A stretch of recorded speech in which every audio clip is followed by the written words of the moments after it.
An unhinged family, a boy from nowhere, and a deathly job created on the whim of a rich man for mushrooms. Emma, Lucille, and Sebastian are happily playing when they see their dad arriving in a horse. They rush to meet him. When Emma finally approached her dad, she gazed upon something he had in his arms. Someone, in fact. The kid gave her a peaceful gaze before Emma's dad passed the boy to a servant. When Emma's dad, Everardo, got off his horse, he asked Emma, "Do you like it?" She nodded, looking at the boy's curly hair and deep black eyes. "It's yours." "What's his name?"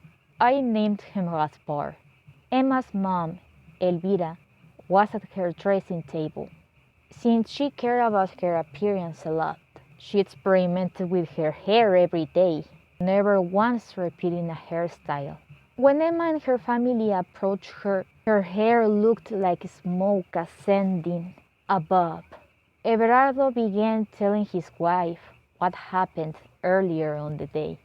Emma's dad was riding his horse on his lands, so familiar to him at this point of his life, when suddenly he saw a spot shining with a light foreign to the sun. He decided to be the first one to come closer. When he put his rifle over a trunk, it slipped away and it shot itself at touching the ground.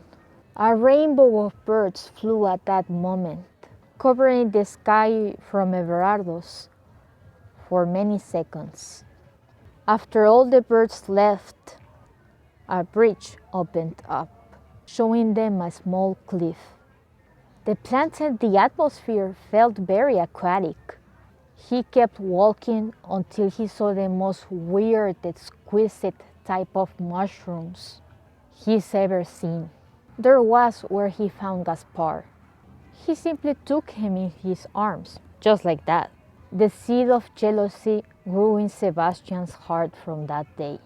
They dined in the balcony, and when the children, Sebastian, Lucilla, Emma, arrived, the only one there was the man of the mushrooms. His eyes displayed complete sorrow, as anyone who took the job.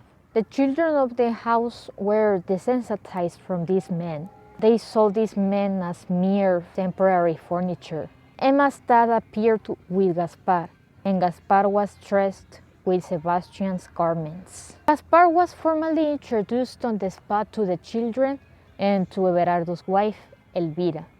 Moments later, the man of the mushrooms exhaled a weak sigh, and as his pain grew stronger, the laughs from the family's guests drowned his increasing groans. At Lucilla's suggestions, the kids went out to hunt fireflies. They jumped over the man of the mushrooms as if he were a rock. They ran back from playing and jumped over the man of the mushrooms again, now dead. Gaspar asked, who was that man? "Oh, he's the man of the mushrooms. Today's mushrooms were poisonous. He tasted the ones my dad found in the place he found you." After the corpse was taken and the vomit cleaned, Elvira informed her husband they weren't going to dine mushrooms that night. What a bad luck! They looked so delicious. As the years went by, the family grew accustomed to Gaspar's presence, and Gaspar got used to the men of the mushrooms' presence. 9 men of the mushrooms died in just 1 month. Whenever that happened, the father's humor became irritated. He got angry when he had no choice than to raise the men of the mushrooms' salaries.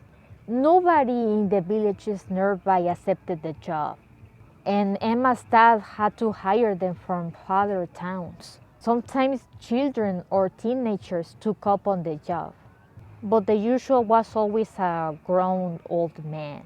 It made sense. Old men got nothing to lose and valued the worth of their lives for their family's survival. Future widows or future orphans collected the pay in advance.